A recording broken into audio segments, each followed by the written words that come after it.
تیار کردہ علمی کیسٹ گھر کیسٹ اور سی ڈی ملنے کا پتہ نوٹ فرما لیں۔ علمی کیسٹ گھر، دکان نمبر 5، فاطمہ پلازا، بالمقابل مدنی مسجد، پڈلبی ایریا، کراچی۔ Phone number 63700813۔ الحمد لله نحمده ونستعينه ونستغفره ونؤمن به ونتوكل عليه ونعوذ بالله من شرور أنفسنا ومن سيئات أعمالنا من يهده الله فلا مضل له ومن يضلله فلا هادي له وأشهد أن لا إله إلا الله وحده لا شريك له وأشهد أن سيدنا وسندنا ونبينا ومولانا محمدا عبده ورسوله صلى الله تعالى عليه وعلى آله وأصحابه وبارك وسلم تسليما كثيرا أما بعد۔ یہ ایک حدیث ہے حضرت ابو ہریرہ اور حضرت عبداللہ بن عمر، دو صحابی رضی اللہ تعالی عنہما اس حدیث کو روایت کرتے ہیں، اور اس میں حضور اقدس صلی اللہ علیہ وسلم کا یہ ارشاد بیان فرمایا گیا کہ لِكُلِّ عَامِلٍ شِرَّةٌ وَلِكُلِّ شِرَّةٍ فَتْرَةٌ فمن كانت فترته الى سنتی فقد اهتدى۔ یہ ایک بڑی اصولی ہدایت رسول کریم صلی اللہ علیہ وسلم نے ارشاد فرمایا کہ ہر شخص جو بھی عمل کرتا ہے، اور عمل سے مراد ہے نیک عمل، عبادتیں، مثلا نوافل، جو بھی عمل کرنے والا ہوتا ہے تو ابتدا میں اس عمل کے اندر اس کو جوش ہوتا ہے، تیزی ہوتی ہے، جوش ہوتا ہے، جوش و خروش، ذوق شوق، اور فرمایا کہ ہر جوش و خروش کا انجام بالآخر ہوتا ہے سکون پر، کہ وہ جوش ٹھنڈا پڑ جاتا ہے، وہ جوش باقی نہیں رہتا۔ تو جس شخص کا سکون یعنی جوش کا ٹھنڈا پڑ جانا وہ آخر میں میری سنت کی طرف ہو، یعنی جوش ٹھنڈا پڑنے کے بعد اتنا کام کرتا رہے جو میری سنت کے مطابق ہے، تو وہ ہدایت پر رہے گا، وہ ہدایت یافتہ رہے گا۔ اس ارشاد میں رسول کریم سرور دو عالم صلی اللہ علیہ وسلم نے بہت سے حقائق بیان فرمائے، متعدد حقائق اس سے معلوم ہوئے۔ پہلی بات تو اس حدیث میں یہ بیان فرمائی گئی کہ ہر وہ شخص جو کبھی دین کی طرف آتا ہے اور اپنے اعمال کی اصلاح کرنے کی فکر کرتا ہے، اللہ جل جلالہ کی طرف متوجہ ہوتا ہے، عبادات کا اہتمام کرتا ہے، تو شروع میں اس کو جوش ہوتا ہے کہ زیادہ سے زیادہ کر لوں،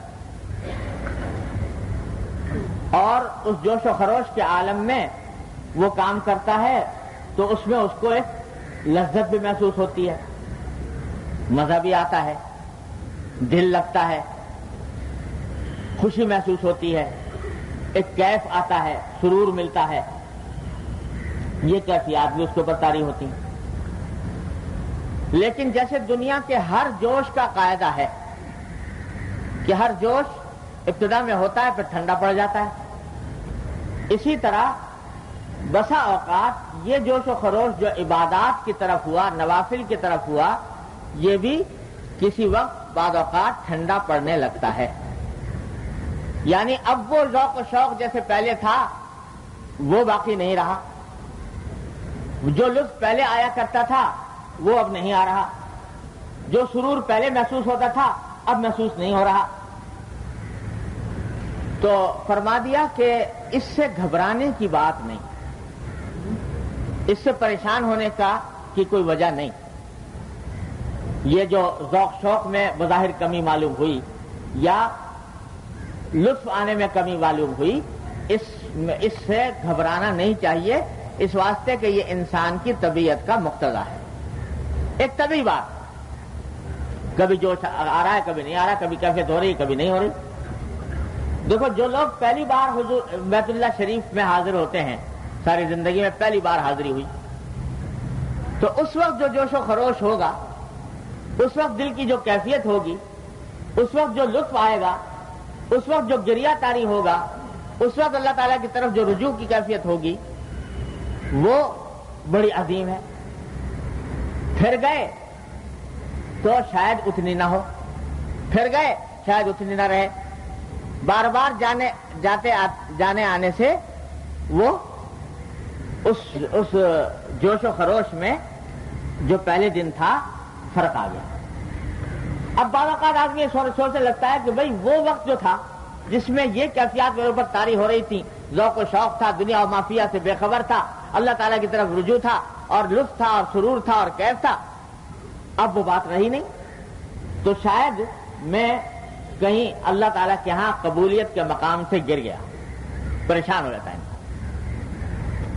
تو حضور اقدس صلی اللہ علیہ وسلم نے اس میں حدیث میں تسلی دے دی کہ اس جوش کے ٹھنڈا ہو جانے یا لطف اور سرور کے حاصل ہونے کے اوپر کوئی دار و مدار نہیں، بلکہ اگر نہیں ہو رہا تو اس سے پریشان ہونے کی بات نہیں، اصل مقصود یہ لطف اور سرور ہے ہی نہیں، یہ مزہ لینا مقصود نہیں، مقصود بذات خود عمل ہے۔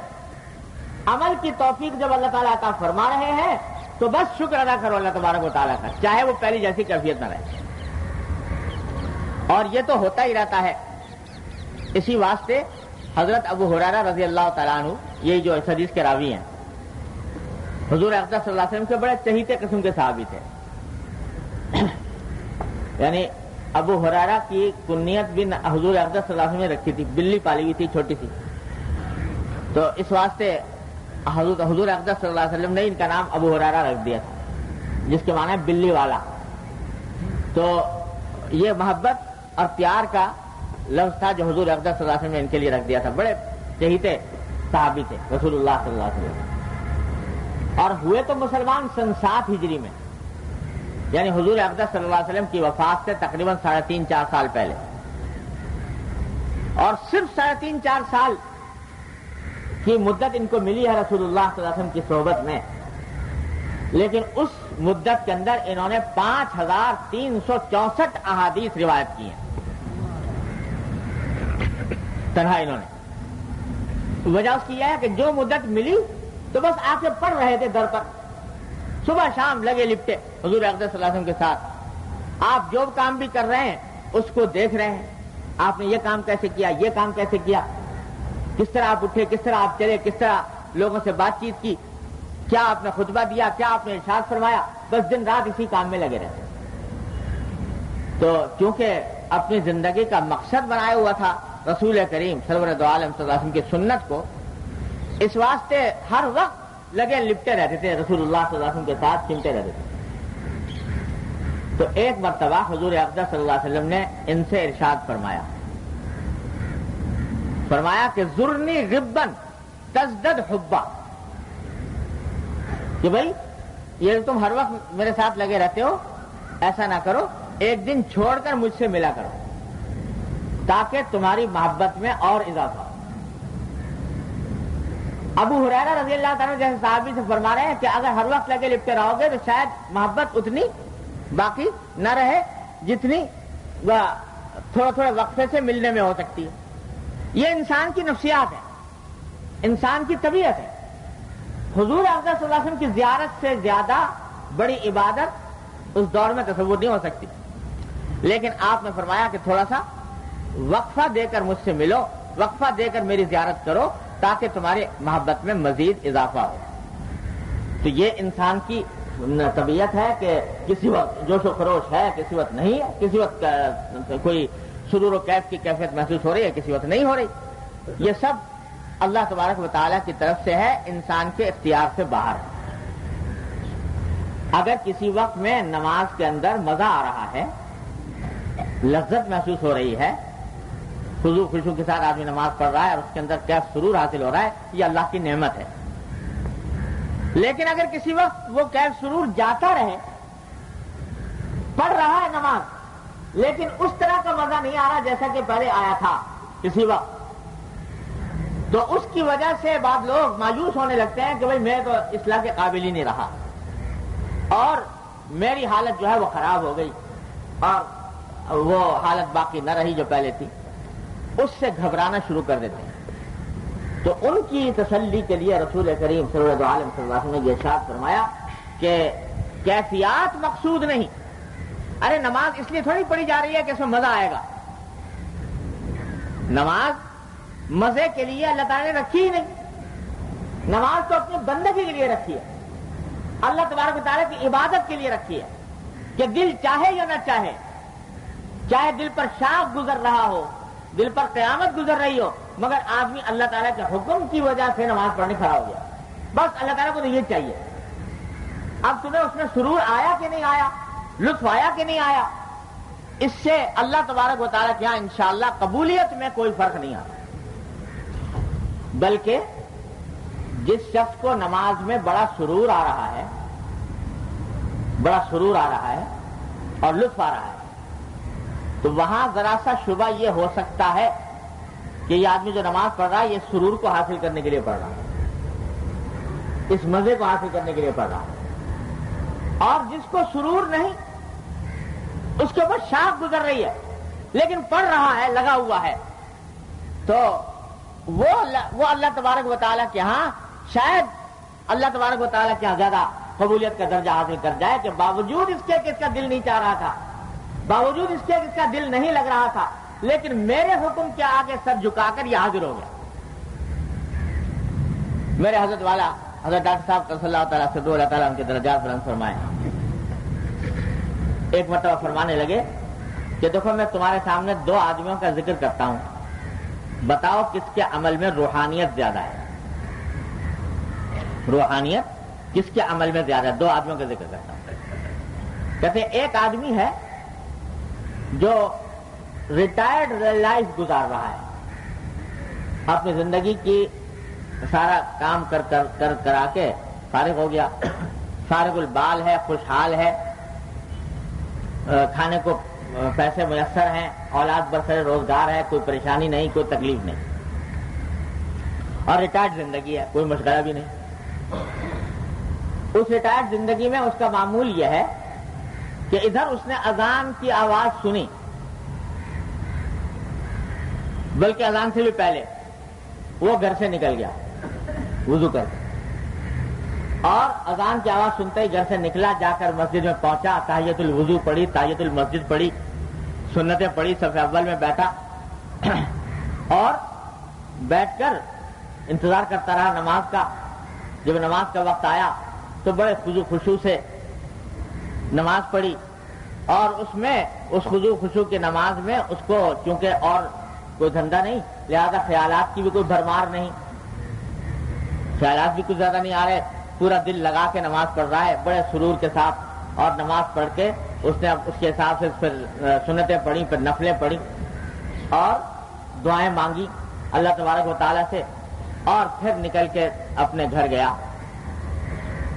ان تمام انوار کو سمیٹ کر، نماز کے اور ذکر کے اور عبادت کے سارے انوار سمیٹ کر گھر گیا۔ ایک شخص تو وہ ہے۔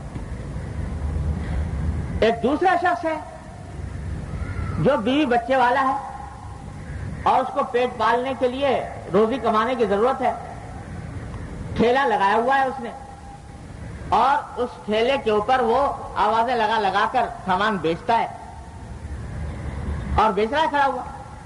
اذان ہو گئی مگر گاہک موجود ہے، کسی کو کچھ دے رہا ہے، کسی کو لے رہا ہے، یہاں تک کہ عین جب نماز کا وقت آنے لگا، مسجد میں حاضری کا، جماعت کھڑی ہونے لگی، تو اس وقت کو فکر ہوئی کہ بھائی جماعت میں جانا ہے، اب دو ایک گاہک کوئی چیز مانگ رہے ہیں، مگر اس نے سوچا کہ نہیں نماز کا وقت ہو گیا، اور اس نے ٹھیلے پر کسی طرح اس کے کپڑا ڈالا اور اس کو کہیں کنارے لگایا، اور لگا کر اور پھر بھاگ دوڑ کر کے مسجد میں پہنچا, جلدی جلدی وضو کیا اور وضو کر کے کسی طرح جماعت میں جا کے شامل ہو گیا.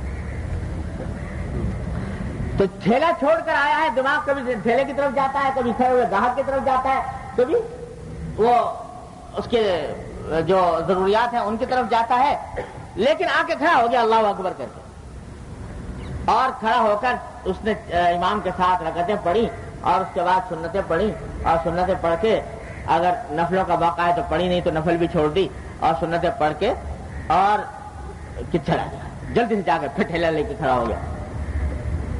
فرمایا بتاؤ یہ دو آدمی ہیں, ان دو آدمیوں میں سے کس کی نماز میں روحانیت زیادہ ہے؟ یہ جو آدمی ہے ٹھیلے والا, اسے نماز پڑھ تو لی لیکن دل کہیں, دماغ کہیں, خیالات کہیں. اور وہ پہلا والا جو آدمی ہے اس کا دل سیدھا قبلے کی طرف لگا ہوا ہے, دماغ لگا ہوا ہے, دوسرے اختیاری خیالات نہیں آ رہے. نتیجہ ہے کہ مزہ بہت آیا اس کو نماز میں. بتاؤ ان میں سے روحانیت کس میں زیادہ ہے؟ بظاہر یوں لگتا ہے کہ پہلے آدمی نے جس اہتمام کے ساتھ اذان کے وقت گھر سے نکلا, جس طرح اس نے تحیۃ الوضو کی, جس طرح اس نے تحیۃ المسجد پڑھی, جس طرح اس نے صف اول میں جانے کا اہتمام کیا, وہ اس کی روحانیت بڑی ہوئی ہے. لیکن حضرت فرماتے ہیں کہ یہ جو مزہ اس کو آ رہا ہے, یہ خوب سمجھ لو, اس میں نفسانی مزہ شامل ہے, بخلاف اس دوسرے آدمی کے کہ اس کو مزہ تو کچھ نہیں آیا, لیکن اس نے نماز پڑھی اور آ کر اللہ تبارک و تعالیٰ کے حکم کے آگے جھک گیا. تو کچھ بعید نہیں ہے کہ جب اللہ تبارک و تعالیٰ کی طرف سے اجر عطا کرنے کا مرحلہ آئے تو یہ ٹھیلے والا آگے بڑھ جائے, یہ ٹھیلے والا آگے بڑھ جائے, اس واسطے کہ اس کو کچھ اور فکر نہیں تھی, نہ کھانے کی نہ کمانے کی, اور اس کے پاس وقت خالی تھا, اس نے اس کام میں لگا دیا. اور اس بیچارے کے ساتھ ہزار فکریں لگی ہوئی ہے, یہ کسی طرح اپنے کاموں کو مؤخر کر کے پہنچا, اور پہنچ کر اس نے نماز پڑھی. تو اس کی روحانیت میں, اس کی روحانیت بڑی ہوئی ہے, کہتے ہیں روحانیت بڑی ہوئی ہے, اس کے عمل کی روحانیت بڑی ہوئی ہے. لوگ روحانیت کا مطلب ہی پتہ نہیں کیا سمجھ بیٹھے ہیں. آج کل روحانی علاج بہت مشہور ہے لوگوں میں, وہ تعویذ گنڈے کا نام روحانی علاج ہو گیا.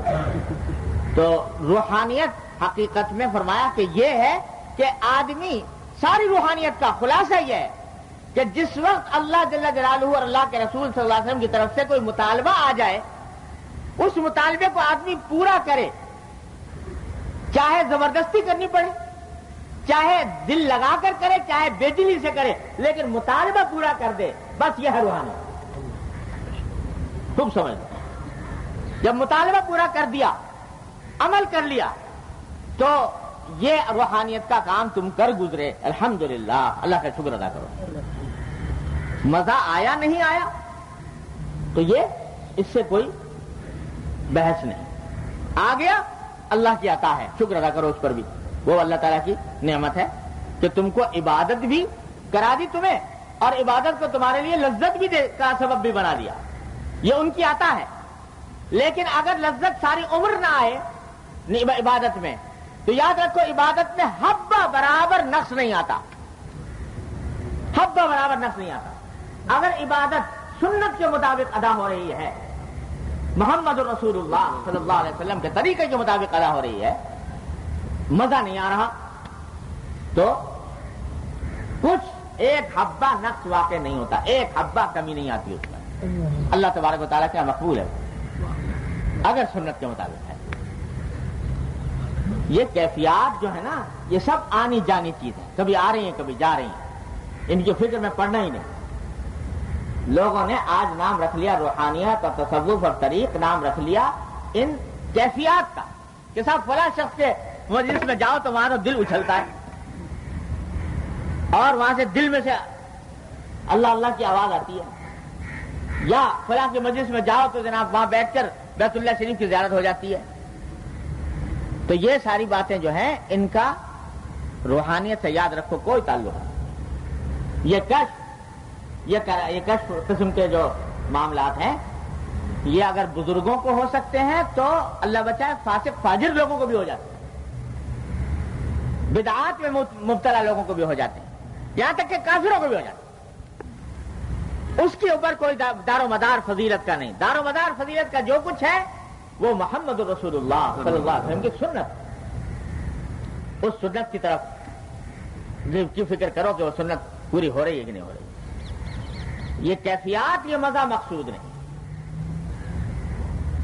اللہ، عبادت کے کیا معنی؟ عبادت کے معنی ہے بندگی،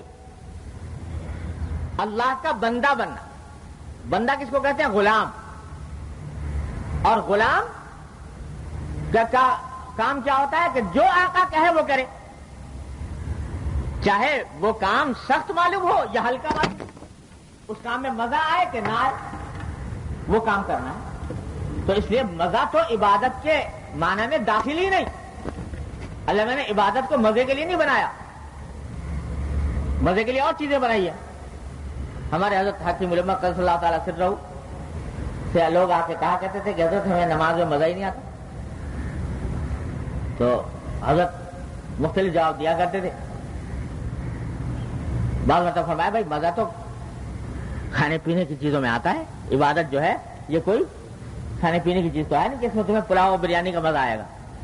یہ تو اللہ تبارک و تعالیٰ کی بندگی ہے، اس لیے مزہ آنا کوئی شرط نہیں. ہاں اگر تمہارا قدم سیدھے راستے پر ہے اور محمد رسول اللہ صلی اللہ علیہ وسلم کی سنت کے مطابق ہے، بس یہ ہے مطلوب اور مقصود ساری زندگی کا حاصل. اور اسی کی طرف آپ نے اشارہ فرمایا کہ یہ جوش و خروش اگر جا کر میری سنت پر ختم ہو جائے تو سمجھو ہدایت کے راستے پر. بہت سے لوگ ہوتے ہیں صاحب جو پہلی مرتبہ بیت اللہ شریف گئے تھے بڑا رونا آیا تھا، اب جاتے ہیں تو رونا ہی نہیں آتا، پریشان ہوتے ہیں. رونا آیا تھا یا نہیں آیا؟ پہلی مرتبہ بھی نہ آئے، کسی کو پہلی مرتبہ بھی نہیں آتا. تو رونا آنا یا نہ آنا یہ مقصود ہی نہیں. مقصود یہ ہے کہ اس در پر حاضری ہو جائے، اس در پر کھڑا ہو کر انسان اللہ جل جلالہ کو پکار لے. رونا آئے کہ نہ آئے، کیف اور سرور محسوس ہو کہ نہ ہو، اس سے کوئی فرق ہی نہیں پڑتا. اللہ تبارک و تعالیٰ کیوں؟ اس لیے کہ ساری کیفیات یہ غیر اختیاری، انسان کے اختیار سے باہر. اللہ تعالیٰ نے کسی بھی ایسے کام کا انسان کو مکلف نہیں کیا جو اس کے اختیار سے باہر ہو. اعمال اختیار میں ہے، ہاں اعمال نہ چھوٹیں، چاہے دل چاہے کہ نہ چاہے، مزہ آئے کہ نہ آئے.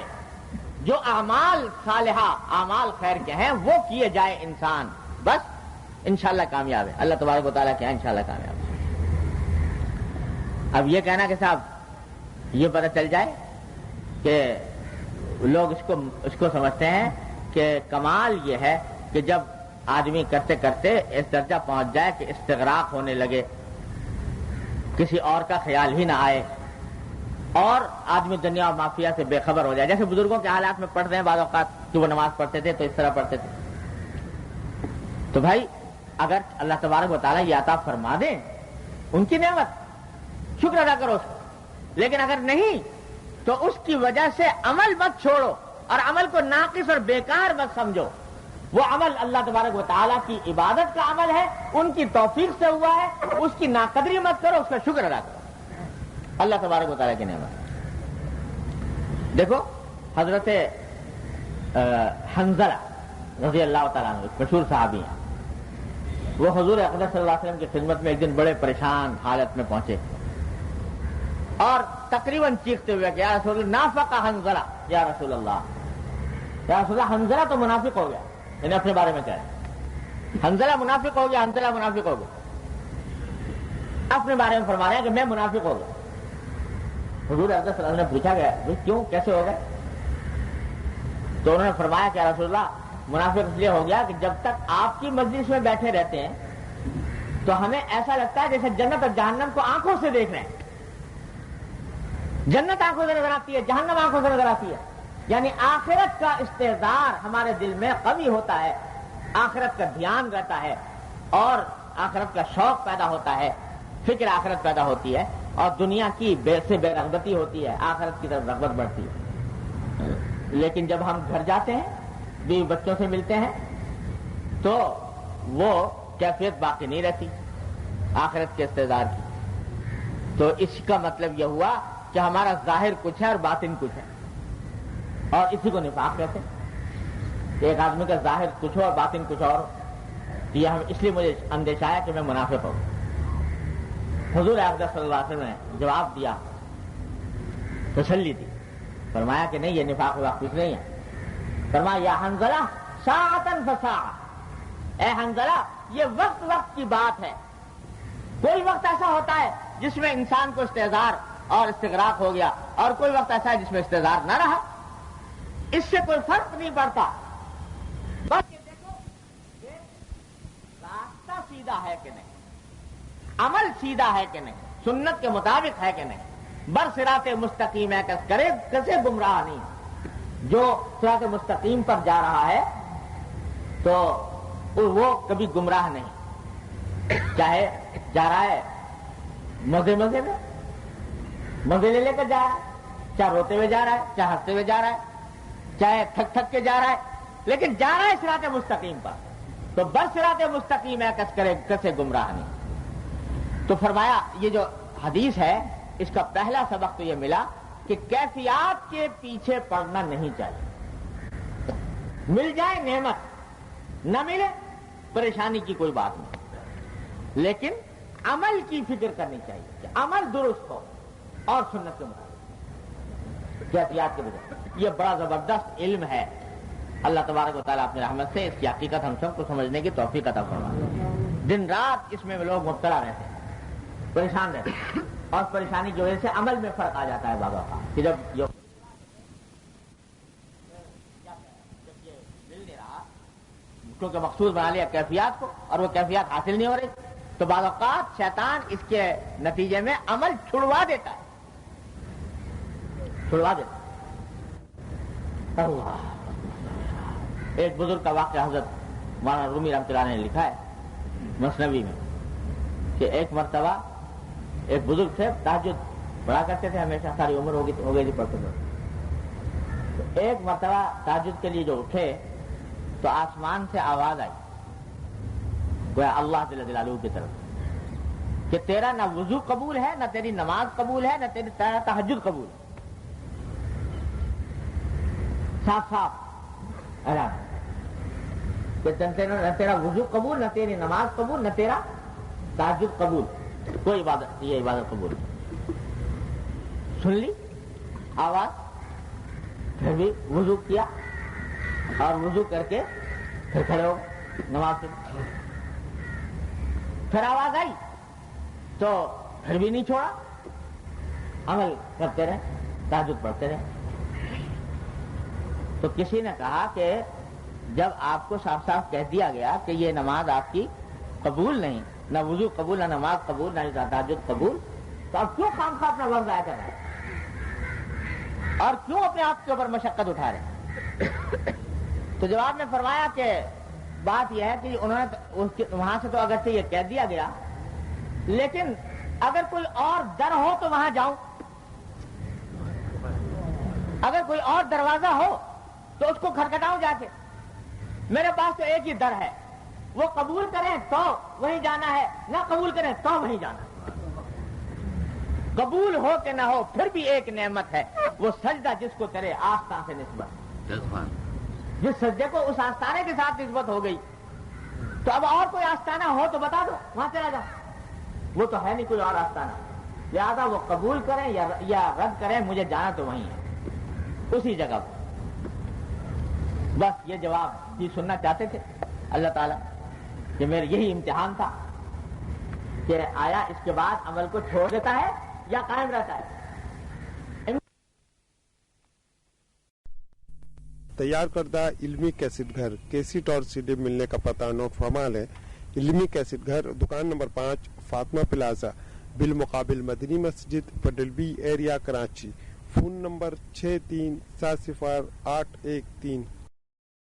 پر مشقت ہونے کے اللہ تبارک و تعالیٰ کی عبادت میں لگائے رکھا اپنے آپ کو, اسے مبارکباد دیتا ہوں. حضرت گنگوہی صلی اللہ علیہ وسلم کا ارشاد ہے, کوئی معمولی بات نہیں, مبارکباد دیتا ہوں. کیونکہ عبادت کا تو منشا ہی یہ ہے, ارے عبادت کرائی اس لیے جا رہی ہے کہ ذرا سا نفسانی خواہش کے مقابلے میں انسان اللہ تعالیٰ کی طرف رجوع کرے. اللہ تعالیٰ چاہتے یہ ہیں کہ اس کو نفس بلا رہا ہو کسی اور طرف اور یہ اس کا تقاضا چھوڑ کر میری طرف آئے. یہ ہے کمال اور یہ ہے مطلوب. وہ جو کہا کسی نے کہ یہ دل پر چوٹیں لگانا مقصود ہے، تو بچا بچا کے نہ رکھ اسے کہ یہ آئینہ ہے وہ آئینہ جو شکستہ ہو تو عزیز تر ہے نگاہ آئینہ ساز. اس دل پر جتنی چوٹیں لگیں گی یعنی نفسانی خواہشات جتنی کچلی جائیں گی اتنا ہی اللہ تبارک و تعالیٰ کی بارگاہ میں یہ دل عزیز ہوگا، اتنا ہی اللہ تبارک و تعالیٰ اس کے ساتھ محبت فرمائیں گے. تو بچا بچا کے نہ رکھ اسے کہ یہ آئینہ ہے وہ آئینہ جو شکستہ ہو تو عزیز تر ہے نگاہ آئینہ ساز. اللہ تعالیٰ اس کو زیادہ محبوب فرماتے ہیں، محبوب کر رکھتے ہیں. تو اگر نماز کی طرف جا رہا ہے یا عبادت کی طرف جا رہا ہے جبکہ دل پہ چوٹ لگ رہی ہے کہ فلاں لذت میں اٹھا لیتا تو اس طرف دل مائل ہو رہا تھا، لیکن اس کو چھوڑ کر دل پہ چوٹ لگا کر مسجد کی طرف گیا اور نماز پڑھی تو یہ دل ٹوٹا، اور جب یہ دل ٹوٹا تو اللہ تبارک و تعالیٰ کی بارگاہ میں عزیز ہو گیا، محبوب. اس لیے لذتوں کی فکر میں کاہے کو پڑ جائے. اللہ یوں اللہ تبارک و تعالیٰ جب ان کا بندہ بڑھتا ہے نا اس راستے پر تو اس کو عطا بھی فرما دیتے ہیں. جو ان کی سنت بھی ہے ان کی عطا ہے، عطا ہو جاتی ہے کہ جب دیکھتے ہیں کہ میرا بندہ اپنی نفسانی خواہشات کو کچل کر میری طرف آیا ہے تو اللہ تعالیٰ پھر اس میں اس کو لذت بھی عطا فرما دیتے ہیں، لذت بھی عطا فرما دیتے ہیں. اسی واسطے حضور اقدس سرور دو عالم صلی اللہ علیہ وسلم نے فرمایا کہ قرۃ عینی فی الصلاۃ، میری آنکھوں کی ٹھنڈک نماز میں. یہ اللہ تعالیٰ کی عطا ہے کہ آنکھوں کی ٹھنڈک نماز میں بنا دی. فرمایا دنیا کی جتنی چیزیں ہیں اس میں مجھے فلاں فلاں چیزیں پسند ہیں لیکن میری آنکھوں کی ٹھنڈک نماز میں، یعنی دنیا کی ساری لذتوں سے زیادہ لذت مجھے نماز میں آتی. یہ اللہ تعالیٰ کی عطا ہے. جس کو عطا ہو جائے نعمت وہ بھی نعمت ہے، لیکن اس کی ناقدری اس کی بھی ناقدری نہ کرنی چاہیے. لیکن اگر کسی وقت نہ ہو تو پریشان نہ ہو. عمل قدم ہے راہ الفت میں تو منزل کی ہوس کیسی، یہاں تو عین منزل ہے تھکن سے چور ہو جانا. اس راستے کے اوپر تو جتنا آدمی تھکے گا اتنا ہی اللہ تبارک و تعالیٰ کے ہاں وہ مقبول ہوگا، چاہے اس کو مزہ آئے کہ نہ آئے. یہ حقیقت ذہن نشین کر لینی چاہیے. ہاں عمل نہ چھوڑے، عمل نہ چھوڑے، عمل پر لگا لپٹا رہے. تو حضور کی حدیث سرور دو عالم صلی اللہ علیہ وسلم کے اس ارشاد میں ایک حقیقت تو یہ بیان فرمائی گئی کہ کیفیات مقصود نہیں، جوش خروش مقصود نہیں، بلکہ ٹھنڈا پڑ جاتا ہے. کہ فرمایا کسی نہ کسی وقت وہ ٹھنڈا پڑ جاتا ہے. اور ٹھنڈا پڑنے کے پھر دو طریقے ہوتے ہیں. بعض اوقات تو ایسا ہوا اللہ بچائے اس ٹھنڈا پڑنے سے کہ جوش و خروش شروع میں تھا، اب ٹھنڈا ایسا پڑا کہ عمل سے بھی گیا. شروع میں بہت جوش خروش دکھایا، اس کے بعد ایسا ٹھنڈا پڑا کہ جو اعمال واجبہ تھے وہ بھی چھوڑ بیٹھا. اللہ تعالیٰ پناہ میں رکھے تھے تو وہ بہت غلط انجام ہے اس کا. لیکن فرمایا کہ اگر اس جوش و خروش کے بعد آ جائے آدمی کہاں؟ میری سنت پر، میری سنت پر آ جائے تو وہ سمجھو فقط اہتدیٰ، سیدھے راستے پر آ گیا. سارا جوش و خروش ہونے کے بعد، کیفیات ہونے کے بعد اور ابال ہونے کے بعد پھر آ گیا میری سنت پر، تو فرمایا کہ فقط اہتدیٰ، وہ ہدایت پر آ گیا. تو معلوم ہوا کہ معیار حق ہے سنت سرور دو عالم صلی اللہ علیہ وسلم. اور ابتدا میں ہوتے ہیں جوش خروش ہوتے ہیں. اب دیکھو حضور اقدس صلی اللہ علیہ وسلم تشریف لے گئے حضرت عبداللہ بن عمر رضی اللہ عنہ کے مکان پر، تو جا کر دیکھا تو ان کی جو اہلیہ ہیں وہ ایسے ہی میلے کچیلے کپڑے پہنے پھر رہی. تو حضور اقدس صلی اللہ علیہ وسلم کی نگاہ تو ہر ایک آدمی کے اوپر رہتی تھی. آپ نے کہا بھئی تم تو شوہر والی عورت ہو اور گھر کے اندر یہ میلے کچیلے کپڑے پہنے پھر رہی ہو، شوہر کا حق ہے کہ اس کے لیے اچھے کپڑے پہنے جائیں، تو یہ کیا بات؟ تو انہوں نے کہا یا رسول اللہ میرے جو شوہر ہیں وہ تو دنیا سے کوئی تعلق ہی نہیں ان کا، اور میرے اندر کوئی رغبت نہیں ان کو. اس واسطے کہ دن بھر روزے سے رہتے ہیں، رات کو آتے ہیں گھر میں تو نماز پڑھنے کھڑے ہو جاتے ہیں یہاں تک کہ صبح ہو جاتی ہے، ساری رات نماز میں، سارا دن روزے سے، ساری رات نماز میں. یہ ان کا عمل ہے. وہی جوش و خروش، لکل عامل شرۃ. تو یہ جوش و خروش ہے عبادت کا کہ ساری رات میرے نماز میں کھڑے ہیں، دن بھر روزے سے گزار رہے ہیں، لہذا کس کے لیے میں اب تیاری کروں اور کس کے لیے کپڑے بدلوں؟ وہ تو اللہ والے ہیں اور اپنے اللہ کی طرف لگے ہوئے. آپ کو جب اطلاع ملی تو آپ نے بلایا اور بلا کر ان سے فرمایا کہ یہ طریقہ تمہارا ٹھیک نہیں، جو تم نے اختیار کر رکھا ہے کہ سارا دن روزے سے اور ساری رات نماز میں. یاد رکھو ان لنفسک علیک حقا، تمہارے نفس کا بھی تم پر حق ہے. وان لعینک علیک حقا، تمہاری آنکھ کا بھی تم پر حق ہے. ان لزوجک علیک حقا، تمہاری بیوی کا تم پر کچھ حق ہے. وان لزورک علیک حقا، تمہارے مہمانوں کا تم پر حق ہے. اور کیا تم مجھے نہیں دیکھتے کہ میں کھاتا بھی ہوں اور روزہ بھی رکھتا ہوں اور نماز بھی پڑھتا ہوں اور سوتا بھی ہوں اور اپنے بیوی بچوں کا، اپنے اہل عیال کا، اپنے گھر والوں کا خیال بھی کرتا ہوں؟ تو یہ طریقہ ٹھیک نہیں، اس کو چھوڑو اور ادھر آ جاؤ.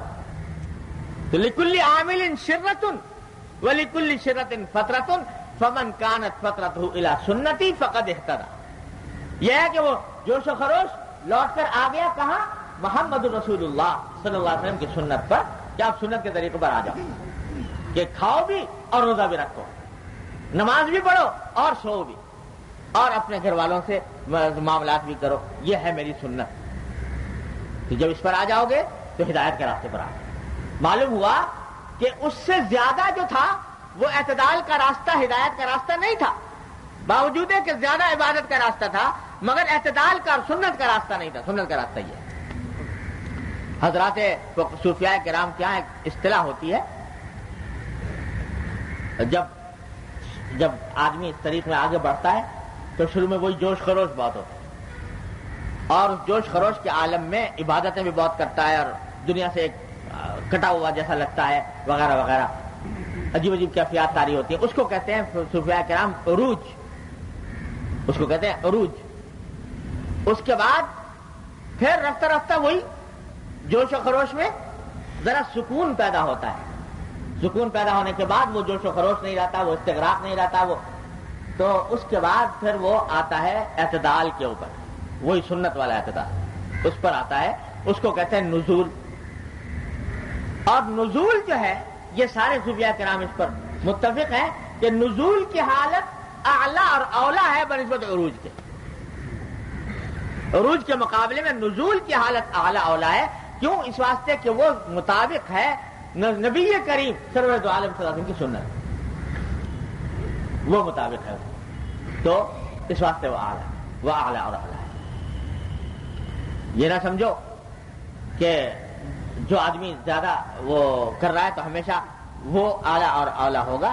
یہ اعلیٰ اور اولیٰ ہے کیونکہ سنت ہے محمد رسول اللہ صلی اللہ علیہ وسلم. دیکھو بعض صوفیاء کرام کی طرف منسوب ہے کہ ان کے پاس کھانا لے جایا گیا، اعلیٰ درجے کا کھانا، انہوں نے اس میں پانی ملا لیا، پانی ملا کے خراب کیا اس کو پہلے اور پھر کھایا کہ تاکہ اپنے نفس کو کچلا جائے. یہ کام کیا. اور حضور اقدس صلی اللہ علیہ وسلم کی سنت یہ تھی کہ اچھا کھانا سامنے آیا تو آپ نے شکر ادا کر کے کھایا کہ الحمدللہ الذی رزقنی واطعمنی من غیر حول منی ولا قوة. یہ اللہ تعالیٰ کا شکر ادا کر کے اس کو تناول فرمایا. یہ حضور اقدس صلی اللہ علیہ وسلم. اب بظاہر دیکھنے میں یہ لگ رہا ہے کہ وہ صاحب جو پانی ملا کر کھا رہے ہیں تو وہ زیادہ اپنے نفس میں مشقت اٹھا رہے ہیں اور زیادہ دنیا سے بے رغبتی کا اظہار کر رہے ہیں. لیکن وہ حالت تھی عروج کی جو مقصود نہیں، قابل تقلید نہیں. قابل تقلید حالت وہ ہے جو محمد رسول اللہ صلی اللہ علیہ وسلم نے ارشاد فرمائی. اچھا کھانا سامنے آیا، اللہم لک الحمد ولک الشکر الحمدللہ الذی رزقنی من غیر حول منی ولا قوة. یہ کیا کرو اور اس کو آدمی تناول کرو. تو یہ ہے مقصود. تو تو اس واسطے ہمارے حضرت والا فرمایا کرتے تھے قدس اللہ تعالیٰ سرہ کہ ایک طریقہ وہ ہے کہ آدمی پہلے عروج پہ جائے، پھر وہاں سے نزول کا سفر کرے.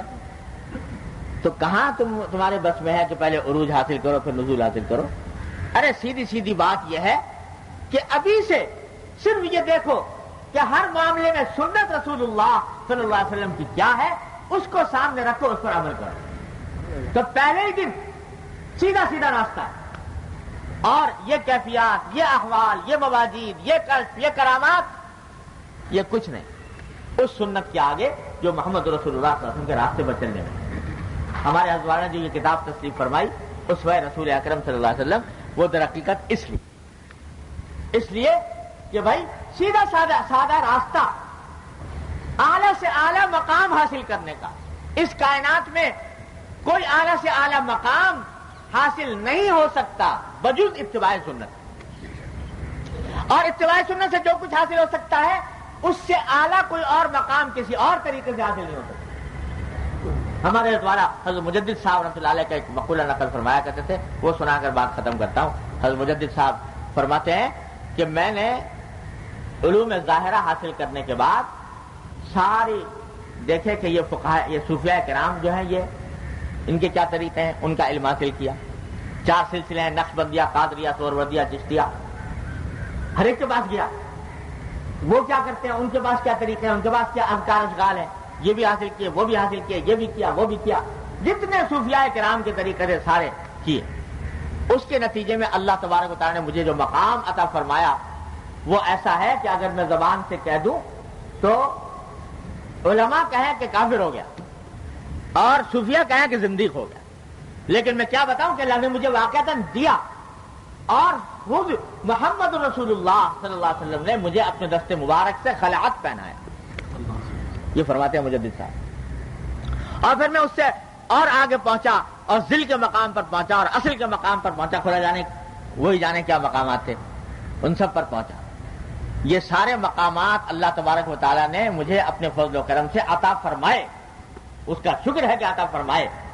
لیکن ان سارے مقامات سے گزرنے کے بعد ایک دعا کرتا ہوں، جو آدمی اس دعا پر آمین کہے گا انشاءاللہ اس کی بھی نجات ہو جائے گی. اور وہ دعا ہے کہ یا اللہ اپنے فضل و کرم سے مجھے اتباع سنت کی توفیق عطا فرما. آمین آمین. یا اللہ مجھے اتباع سنتی کی حالت پر زندہ رکھ. آمین. یا اللہ اتباع سنت ہی میں میری وفات ہو. آمین. یہ دعا کرتا ہوں. سارے مقامات سے گزرنے کے بعد دیکھا تو یہ کہ حاصل جو کچھ ہے اللہ تبارک و تعالیٰ کے یہاں مقبولیت کا وہ صرف اور صرف اتباع سنت. جب یہ بات ہے تو اتنا لمبا چوڑا راستہ اختیار کرنے کی کیا ضرورت؟ حضرت فرماتے تھے اتنا لمبا چوڑا راستہ اختیار کرنے کی کیا ضرورت؟ ارے سیدھا سادہ اسوہ رسول اکرم صلی اللہ علیہ وسلم اٹھاؤ اور اس میں دیکھو کہ محمد رسول اللہ صلی اللہ علیہ وسلم کی سنت کیا ہے. کھانے میں کیا سنت، پینے میں کیا سنت، سونے میں کیا سنت، اور آگے بڑھنے میں کیا سنت، چلنے میں یا پھرنے میں کیا سنت، وہ دیکھو، اس پر عمل کرو. اللہ خیر صلی اللہ انشاءاللہ وہ مقام سب کچھ حاصل ہو جائے گا.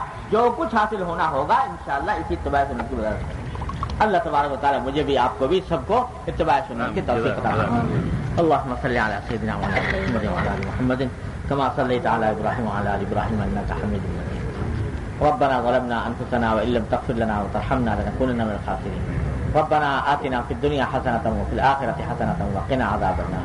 یا ارحم الراحمین اپنے فضل و کرم کی رحمت سے ہمارے تمام گناہوں کو معاف فرما. یا اللہ ہمارے اعمال و اخلاق کی اصلاح فرما. یا اللہ ہمیں سیدھے راستے پر چلنے کی توفیق عطا فرما. یا اللہ اتباع سنت کی توفیق کامل و راسخ عطا فرما. یا اللہ ہر طرح کی معصیتوں سے، گناہوں سے، منکرات سے ہمارے گھر والوں، اعزاء، احباب، متعلقین سب کی حفاظت فرما. یا اللہ اپنے فضل و کرم سے تمام حاضرین و حاضرات کو ان کے تمام جائز مقاصد میں کامیابی عطا فرما. یا اللہ سب کی پریشانیوں کو دور فرما، سب کی مشکلات کو آسان فرما. اللهم انا نسألك من خير ما سألك منه عبدك ونبيك محمد صلى الله عليه وسلم ونعوذ بك من شر ما استعاذ منه عبدك ونبيك محمد صلى الله عليه وسلم. یہ حاجی ابراہیم صاحب کے ادیہ بیمار ہیں، انہیں پرچہ بھیجا ہے. یا اللہ اپنی رحمت سے ان کو صحت و عافیت کاملہ عاجلہ مستمرہ عطا فرما. یا اللہ اپنی رحمت سے ان کو صحت و عافیت کاملہ عاجلہ مستمرہ عطا فرما. یا اللہ ہمارے متعلقین میں اور جو لوگ بیمار ہیں اپنی رحمت سے ان سب کو صحت و عافیت کاملہ عاجلہ مستمرہ عطا فرما. ربنا تقبل منا انك انت السميع العليم وتب علينا انك انت التواب الرحيم. وصلى الله تعالى على خير خلق محمد وآله وصحبه.